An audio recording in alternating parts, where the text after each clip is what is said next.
Welcome back with Mr. Walker. And I'm with Cola and Jack. Hey. And I'm gonna hit you with some nice little fun facts here in a little bit. My fun fact is that just because a food product says that there's no added sugar does not mean that it's completely devoid of sugar. The ingredients that were used in the manufacturing process could have had sugars mixed in with it, and that's how you still get sugar in your diet from labels such as no added sugar. Food service fact: ignorance is bliss. Also, because it says no protein in there doesn't mean there's no bug pieces in it. It's also true. There's actually a certain allowed amount of bugs that they allow in. And even like rat feces and stuff too. God damn it. Yeah, like if it's a minuscule amount, like you can get away with it, because there's realistically in any food process, like there's absolutely no way for you to actually like get rid of everything, you know. So if you see a bug at a restaurant and it's your favorite restaurant, would you still eat there? A roach. I mean, all in all, like there's if it's $10 no buffet, let's do it. I mean, if you cheapen up the value, I'm not fucking eating there. It's $10, but it's just like you see the buffet restaurant with like salmon on the floor and shit like that, and it's like, nah, fuck that shit. And I'll give another fun fact here. Is I actually learned this one from my wife. Is that when you have animals on the raw food diet, doesn't necessarily mean you give them just like raw meat. Like that's not actually a sustainable diet for animals. Even though a lot of people like to preach about like how the raw food diet is healthier and it's just mimicking the wild, it is actually not, because if you consider things in the wild, they eat the entire animal. They don't leave anything to spare.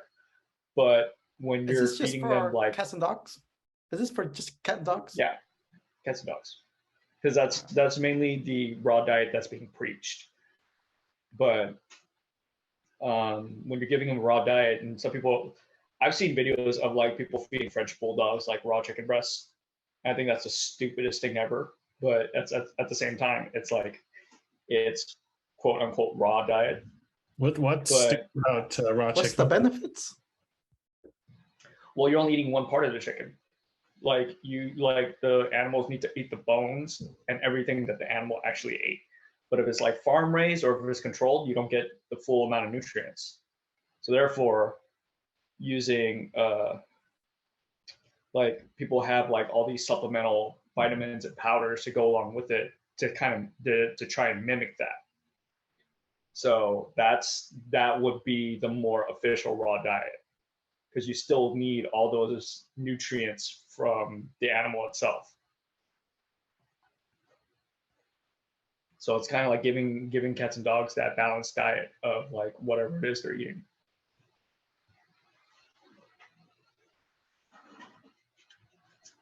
But a lot of people, I guess, believe that it's just you give like a raw piece of chicken, a raw piece of steak to a dog, and then or a cat, and then that's enough. That's enough nutrients for them. So actually, that's completely untrue. And those are my fun facts for today. I got a fun fact related to food. So, did you know that cereal boxes, if they have cartoon characters, they're usually looking down? And the reason why is because it's trying to attract kids so that it'll make it look like the cartoon characters on the cereal boxes are trying to tell the kids to go pick them. when they're in the grocery aisle. Oh, I thought they were just looking at the cereal bowl. How? that painted such a weird picture for me. It's like, so all the serial Wait, characters I are gotta- staring at your dick. I gotta. No, see they're the- staring downward to look at the kids that are probably in a cart or anything. That's assuming that all the cereal boxes are higher than the kids are. I've seen cereal boxes on the floor, on floor levels and stuff, too.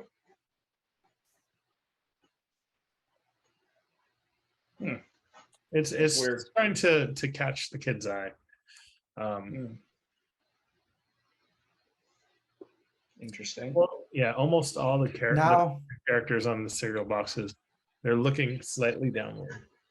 To now, try, now, to now I try to can't catch unsee the eye. it. Yeah.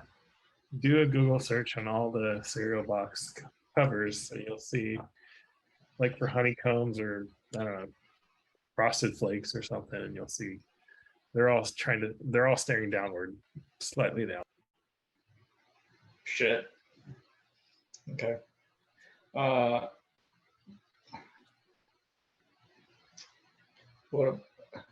I'm like, what about Honey Bunches of Oats? But they don't have a mascot. It's just a bowl of cereal. Somehow it's looking down. It's the bee. It's the bee. The bee's looking down. Oh, honey bunches of oats. Yeah, the bee. Oh, Honey Bunches of Oats. I thought you said No. Honey Nut Cheerios. No, it's not Honey Nut Cheerios. Okay. Oh, Yeah, Yeah. I know Honey No, Nut no. Cheerios. For but- the cereal boxes that have a cartoon character, they're looking downward. Okay.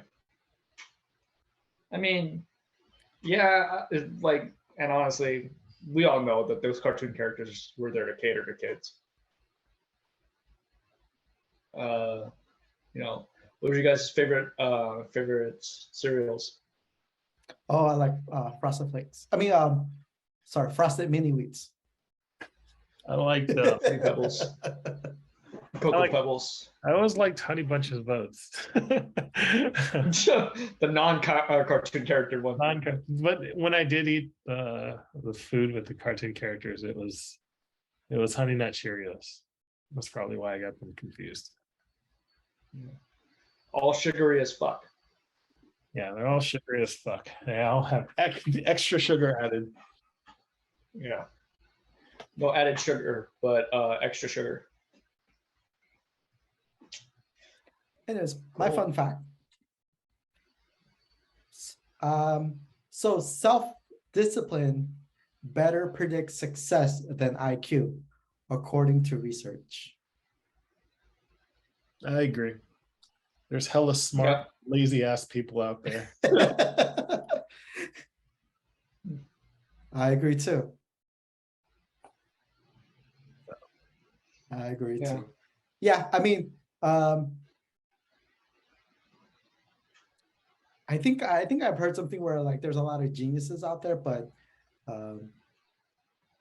sometimes those geniuses burn out, right? And then they go on to do drugs and whatnot and stuff like that. So people who are a little bit more disciplined, stay a little bit more focused on the mission and the goal, and they get a lot more things done.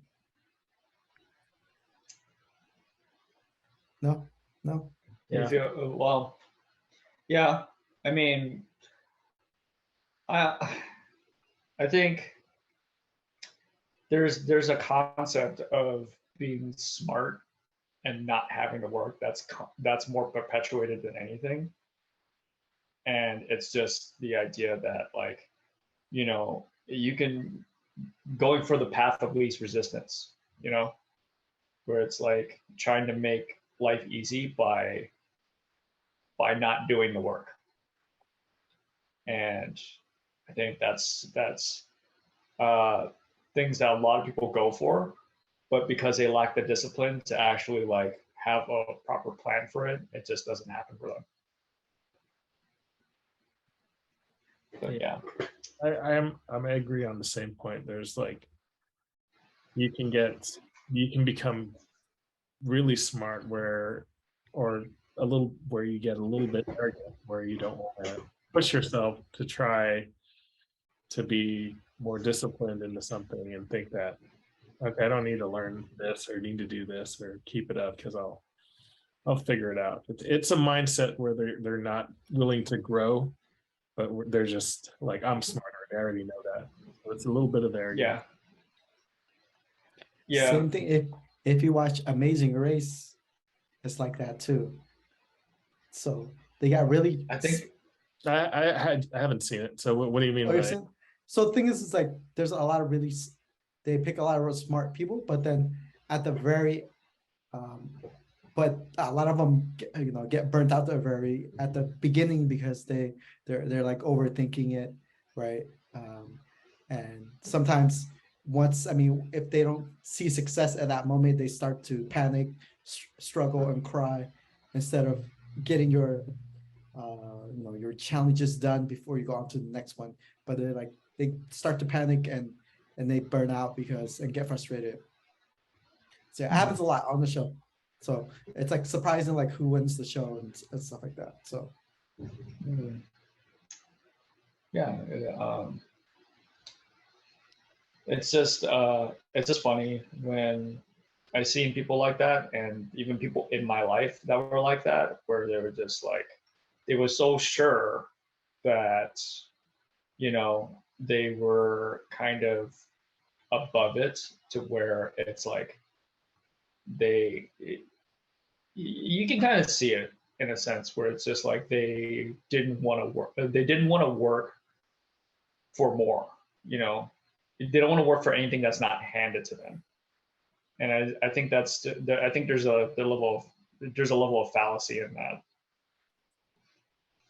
But yeah, it's just a lot of discipline that needs to be built, from kind of breaking yourself over and over and over again, just hours of being on that craft. Yeah, but this sort of leads into our next topic, is experiencing burnout, through hard work and just pushing yourself to those limits. So to start off, I'd like to kind of give point to some of my experiences with this concept here, because I've gotten a lot of times when I pushed myself way further beyond my expectations and comfort zone. But the problem was I never knew how to stop, or I'd never learned to say no. And so it's just with every new difficulty, I just kind of kept taking it head on. And good example of this would be, I think, in probably in my more recent years, like from after the age of, I guess, like 28, 29. But it was just from dealing with all kinds of negativity from multiple angles in my life. One of them being, let me backtrack here. I think my biggest experience with burnout is when I try to take on too many projects at once. And so I was in the middle of getting my house repaired, and I was also dealing with a full-time job that I was trying to learn the ins and outs of. But the full-time job also required me to travel from one part of California to a totally different part of it. So it's like having a 4 to 5 hour commute for 1 to 2 days a week was one of the not cool things of going on about that. And then meeting division-wide company expectations of getting everyone in order and making sure that everyone was doing everything the same way. So what I mean by this is when I was a division manager, I basically had to rewrite the process for 5 different locations within our whole company. So trying to get everyone in line for that was like one of the more difficult things, because you deal with a lot of different personalities, and usually a lot of them come from the lower end of the spectrum, or the front end of the spectrum, where it's just like people people who are handling the day-to-day tasks. Like I was the division manager and handling the inventory crew, and the inventory crew had 5 different personalities at each location. So kind of getting them all to kind of fall in the same line was like kind of difficult. But it's also not just them; it's also their managers that were making problems, and it was also their other coworkers that were making additional problems. So it made it hard to get them in line when they were being attacked from different angles at the same time. And so learning to do all of that, and then while I was getting my house fixed, there was a lot of crap going on with dealing with a contractor, insurance company, and then it devolved into like legal problems and just and pretty much to the point where like we were out of house and home, so there was like constant buildup of a whole bunch of shit, like from every different angle. So it was like hard to find, like it became harder and harder to find something good out of my day. And when that was happening, it's just like it got to like a breaking point where it's just like literally my brain was just like, I can't do this anymore, like shut down, and like everything just kind of fucking fell apart. And after that, it's just like it was such a hard road to recover from, because it was just like it made me start well, anyway, it forced me to like undergo like intense therapy, but also just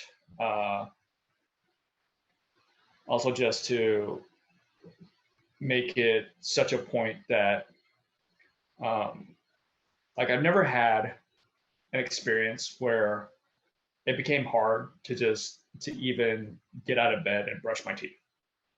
Like that's how difficult the process was. And it was just like, holy shit, this is true burnout, because everything I tried to do, for some reason my brain could not handle that capacity of doing things. So it just like it meant that I was kind of like dragging my feet like everywhere, and this was going on for like a couple months. So it's just like when I finally got out of that slump and actually started getting my shit together, then things started kind of falling back in place slowly but surely, one at a time. But it kind of pushed me to the point where I had to go through that shit and just know like this feeling of burnout was real. But yeah, that was one of my struggles with burnout. This happened more than once in my life, probably earlier on too, but I think the most intense and one that sticks out to me more was probably the most recent one. So, I mean, How are you? Yeah, that's just something I wanted. Huh? Oh, go ahead. I was just saying, how did you recover from it? It's a long process. It's it's not going to therapy because something's wrong per se. It's going to therapy to just kind of put things back together, and also kind of maintain it too, because it's just you never realize how much it's a requirement to maintain your self-awareness and like your mindfulness too, because you can tell yourself things a lot and you'll sound right in your head, but sometimes you need someone who's professionally trained and certified to help you sort through that, to help you realize which one is the general good for you, like what's best for you and what's not. So it was just a lot of techniques on positive mental attitudes, and just making sure that whatever it is you're thinking, whatever it is you're doing is healthy for you. So yeah, that was my experience with burnout.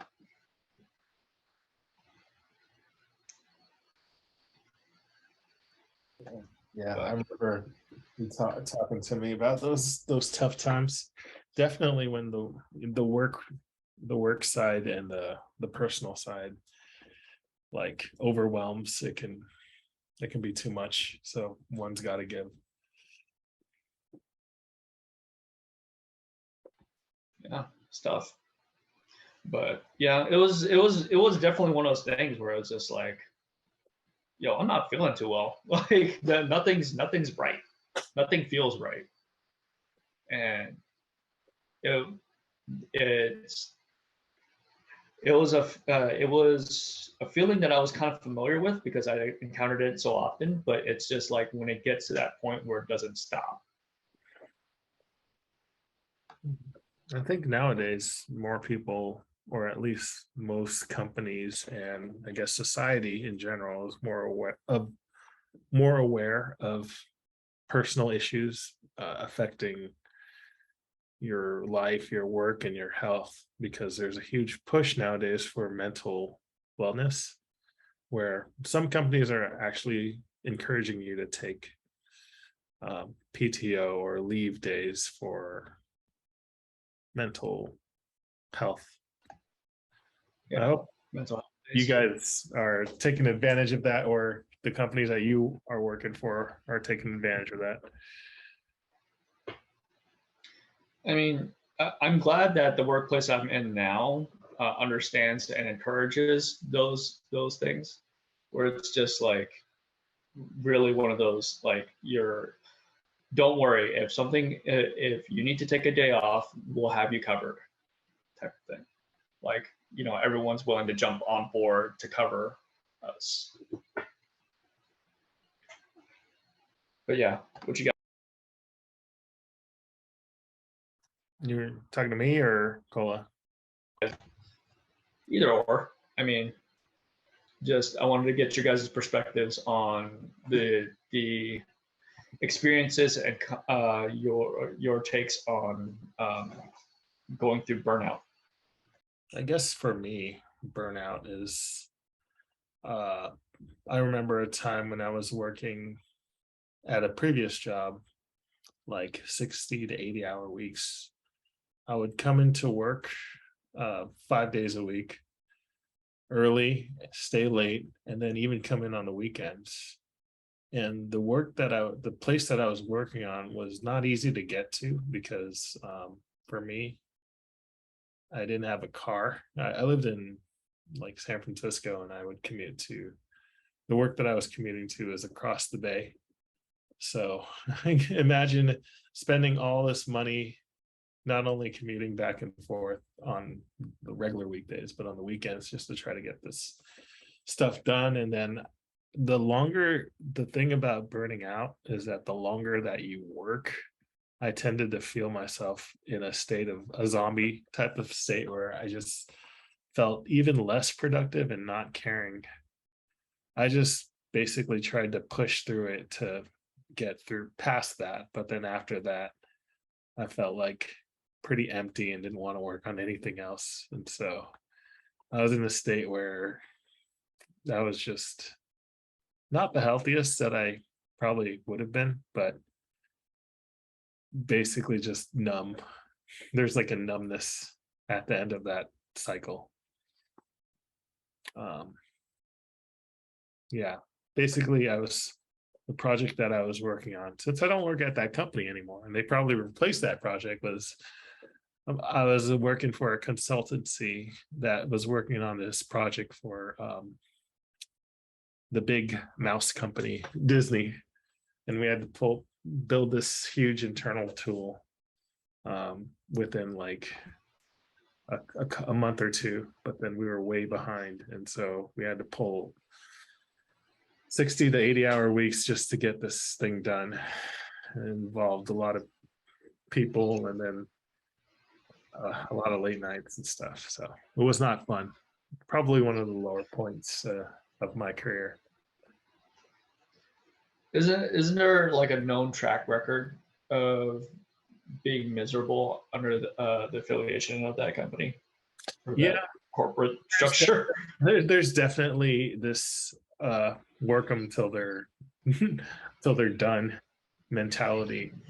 It's one of the things that I wanted to avoid when working in tech, because I've heard stories about game developers undergoing this.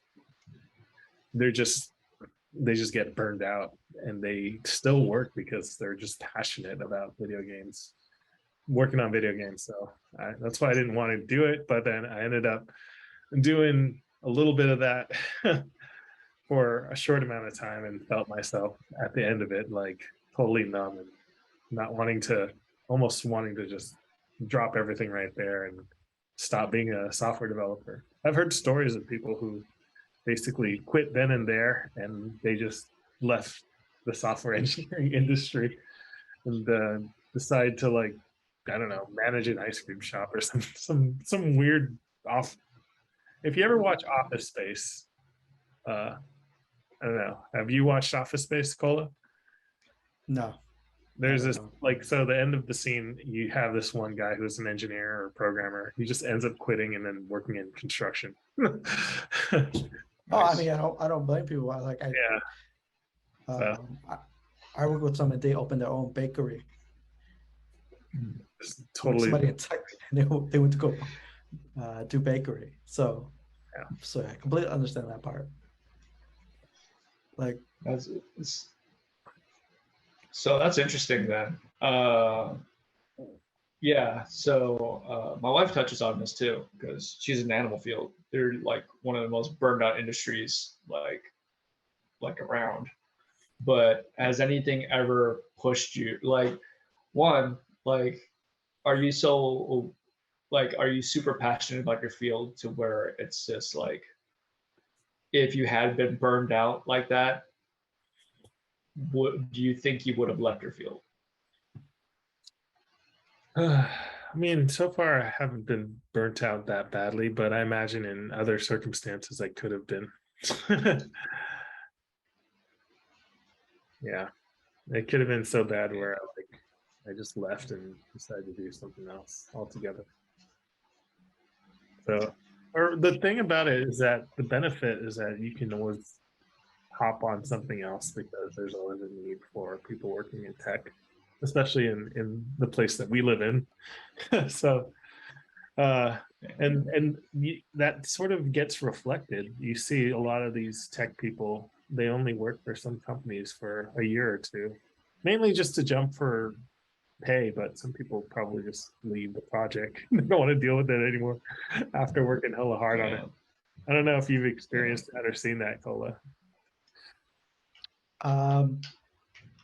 No, not really. I think my company is smaller, but we've seen people jump off because we got bought out by a different team, by a different company, a bigger company, and they just left because a lot of things changed for them when the company bought them out. So I've seen that a lot. Yeah, that's my experience. We only got a little bit of time left, so go ahead, Nicola. I'm about to go off. All right. Go for it. So I work at a very small company, maybe less than 200 employees. But the thing is like a lot of work is done by mostly 3 people, and that mostly 3 people is on my team, right? And I don't know how they don't realize it, but like we do a lot of work, and we're expected to take care of it a lot, right? But I don't think we get the appreciation or applause from a lot of the other teams, right? So my main complaint is I think my probably being most burnt out is when we're having a lot of our team has grown so much, but the thing is, like, I have team members that don't that don't do the work, right? So a lot of it's left to other people doing the work, and that's me. But for me, I like to go in and dealing with a lot of things. It's mostly it's like mostly software related, where we run into issue, and I'm like checking those issues out. But people aren't, my team members aren't looking at it, and they're just reassigning it to me when they have the most time. They have the least busy hours, and they're not dealing with a lot of customers like I'm doing during the day, right? And so they're just in there just reassigning things to me and to the other person just to do when they can easily do it themselves. It's like the amount of like training sessions that I've done with them. Okay, it goes out one ear and out. And in the past, we've always said, hey, refer to the documentation, right? Refer to Confluence. Still, they still don't use it, right? So like at a point where like I'm dealing with maybe 500 issues per day, it's like they're dealing with 10. And like when they start reassigning stuff to me, I was like, you know what? I'm at a point where like, I'm stopped. I didn't do any, literally, I didn't do any work for like 2 weeks. I've had them take care of it. And I'm just cleaning up whatever things I need to clean up. So I'm doing my thing. And so I didn't do anything. I've already mentioned it to my manager about it, and he hasn't addressed it with them, I'm assuming, but they're getting away with a lot of things, and which I don't appreciate. So I sat there and like for like the last 2 weeks, I didn't do anything new that came in, right? I want to prioritize what I'm dealing with now, and have them do it. But and it was one time when they started to complain that I wasn't picking up any other thing, but like, yeah, I can do it. I can pick it up and do it. I can take care of it in 15 minutes, but they're like, waiting 6 to 5 hours not to pick up things. But I refused for like that 2 weeks. I didn't do anything. I did get in trouble, but I was justified. I let my manager know, like, yo, I get it, but they shouldn't be complaining. So you're currently going through it. I'm currently going through it. I think this is okay. Just because this is not the same field I was working in previously.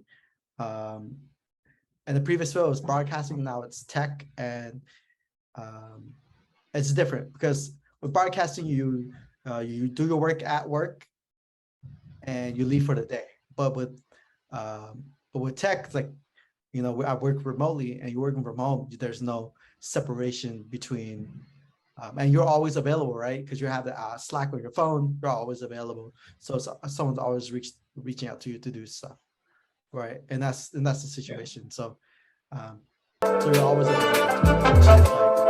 It's